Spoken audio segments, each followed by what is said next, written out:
నమస్తే అండి. ఈరోజు మనం పెనుగొండ జరుగుతున్న వాసవ్యం వారి యొక్క ఉత్సవాల గురించి మాట్లాడుకోబోతున్నామండి. వాసవ్యం వారు నిన్న మాఘమాసం ద్వితీయ రోజు అమ్మవారు ఆత్మార్పణ జరిగిందనమాట.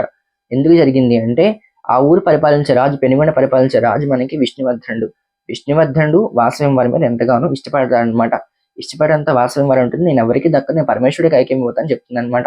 సో అలా చెప్పడంతో వాసవ్యం వారి మీద కోపం వచ్చి, మీకు 4 రోజులు సమయం ఇస్తుంది, 4 రోజులు పెళ్లి చేయకపోతే ఊరు దండ ఎత్తేస్తా అని చెప్తాడనమాట. ఈ ఊరంతా కూడా యుద్ధం చేస్తా అని చెప్పేసరికి ఆ కుసుమచేష్టుడు భయపడి ఒక సభను ఏర్పాటు చేస్తారు. ఆ సభలో ఉన్న గోత్రికులందరినీ పిలిపించి చెప్పేసరికి ఆ కొంతమంది గోత్రికులు, ఒక 102 గోత్రికులు మాత్రం అమ్మవారి వెనకాల నిలబెడతారండి. మిగతా వాళ్ళందరూ కూడా పెళ్లి చేయమని చెప్పేసి వెళ్ళిపోతారనమాట. అంటే మిగతా 600 మంది మాత్రం పెళ్లి చేయమని చెప్పేసి వేరే ఊరు వెళ్ళిపోతారు. రాజు భయంతో వెళ్ళిపోయేసరికి ఈ 102 గోత్రికులు మాత్రం అక్కడే ఉంటారు. అమ్మవారు అంటుంది, నేను పెళ్లి చేసుకోను, నేను అగ్నికి ఆహుతి అయిపోతా అని చెప్తుంది అనమాట.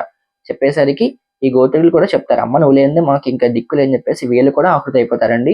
సో అలా 102 గోత్రికులతో పాటు అమ్మవారు కూడా ఆహుతి అయిపోతుంది అనమాట. ఇప్పుడంటే ఈ మాఘమాసం వచ్చి ద్వితీయ రోజు అనమాట. సో ఆ గుర్తుగానే మనం ఇప్పటికీ కూడా వాసవ్యం వారి యొక్క ఆత్మార్పణ దినోత్సవం జరుపుకుంటూ ఉన్నాం అనమాట. సో దానికి భాగంగానే మన సీఎం గారు వచ్చారండి.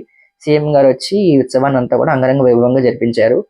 సో ఆ వీడియోస్ క్లిప్స్ మీకు షేర్ చేయబోతున్నాము. ఇక్కడ కనిపే స్తంభాలన్నీ కూడా మనకి ఆ గోత్రికుల యొక్క స్తంభాలు అనమాట. ఆ గోత్రికులు అందరూ స్తంభాలు, ఆ ప్రవరు, ఆ ఋషులు ఎవరన్నీ కూడా మనకి స్తంభాల మీద చెక్కబడి ఉన్నాయి అనమాట. ఈ స్తంభాలన్నీ కూడా అవే అండి ఇక్కడ. సో ఇప్పటికీ కూడా పెనుగొండని ఆ ఒక ఆ వాసులందరూ కూడా చాలా అమ్మవారిని ఒక ఆడబడుచుకొని కొలుచుకుంటూ ఉంటారు. ఇప్పటికి కూడా చంద్రబాబు నాయుడు గారు వచ్చి ఈ ఊరికి పెనుగొండ, వాసవి పెనుగొండ అని చెప్పేసి మార్చారనమాట. నిజంగా చాలా ఆనందంగా జరిగింది. ఉత్సవం అంతా కూడా చాలా బాగా అయింది. సో ఇక్కడ అమ్మవారు మనకి 108 బంగారు అమ్మవారి విగ్రహం కూడా కనిపిస్తుందండి. దీన్ని వాసవి ధామం అని చెప్తూ ఉంటారు అనమాట.